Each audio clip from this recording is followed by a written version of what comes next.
আমরা অনেকেই জীবনের প্রতিকূল সময়গুলোতে মাথা নিচু করে ফেলি, হার মেনে নিই, নিজেকে দোষী ভাবি। কিন্তু একটাই কথা, মাথা নিচু করো না, শুধু মনোযোগ দাও। কারণ মনোযোগ যেখানে যাবে, সাফল্য একদিন ঠিক সেখানে এসে দাঁড়াবে। আজকের গল্প হলো একজন স্কুল পড়ুয়া ছেলে, নাম হলো নবীন। নবীন পড়াশোনায় মাঝারি মানের, খেলাধুলাতে খুব একটা ভালো নয়। শিক্ষকরা সবসময় বলতেন, তুমি ঠিকমতো মনোযোগ দাও না, তাই কিছুই শেখো না। বন্ধুরাও তাকে নিয়ে হাসাহাসি করত।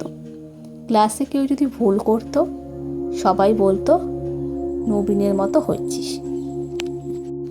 একদিন স্কুলে একটি আবৃত্তি প্রতিযোগিতা হলো। সবাই নাম দিল। নবীনও সাহস করে নামটা লিখে দিল।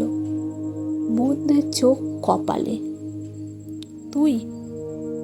তোর তো কথা বলতেও কাঁপে। তবে সেদিন নবীন মনস্থির করেছিল, সে হার মানবে না। সে ঠিক করলো এবার শুধু মনোযোগ দেবে। ঘন্টার পর ঘন্টা সে আয়নার সামনে দাঁড়িয়ে প্র্যাকটিস, ইউটিউবে আবৃত্তি ভিডিও দেখা, স্যারদের সাহায্য নেওয়া, সব কিছু করলো সে। মাঝে মাঝে ক্লান্ত হয়ে পড়তো, মনে হতো যে তার আমি পারবো না।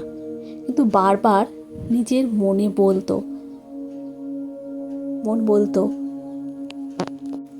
মাথা নিচু করিস না, শুধু মনোযোগ রাখ, তোর সময় আসবেই। এভাবে একদিন দিন গড়িয়ে এলো। প্রতিযোগিতার দিন। নবীন মঞ্চে উঠল, হাত পা কাঁপছিল, চোখে ভয়। কিন্তু সেই মুহূর্তে সে একটাই কথা মনে করল, মনোযোগ, শুধু মনোযোগ। 3 মিনিটে সে আবৃত্তি শেষে সারা অডিটোরিয়াম নিস্তব্ধতা। এরপর আচমকা জোরতালি। শিক্ষক, ছাত্র, অভিভাবক সবাই আবির্ভূত। নবীন প্রথম পুরস্কার পেল। আজ অনেক বছর পর নবীন একজন পেশাদার বক্তা এবং লেখক। সে বিভিন্ন জায়গায় বক্তৃতা দেয়, মানুষের জীবনের অনুপ্রেরণা যোগায়।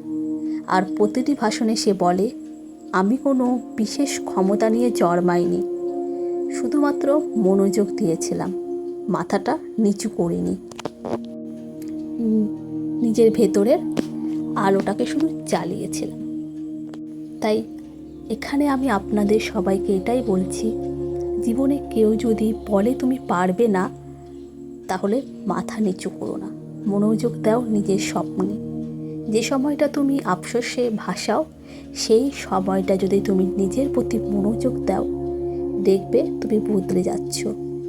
আমরা সবাই মনের মতোই পারি নিজেকে বদলাতে, গড়তে আর জ্বলে উঠতে। মনোযোগই হলো আমাদের সেই শক্তি, যা দুর্বলতাকে সাহসে বদলে দেয়। মাথা নিচু করলে তুমি নিজের বিশ্বাসটাই শুধু হারাবে, আর মনোযোগ দিলে তুমি নিজের ভেতরের শক্তিটাকে জাগিয়ে তুলবে।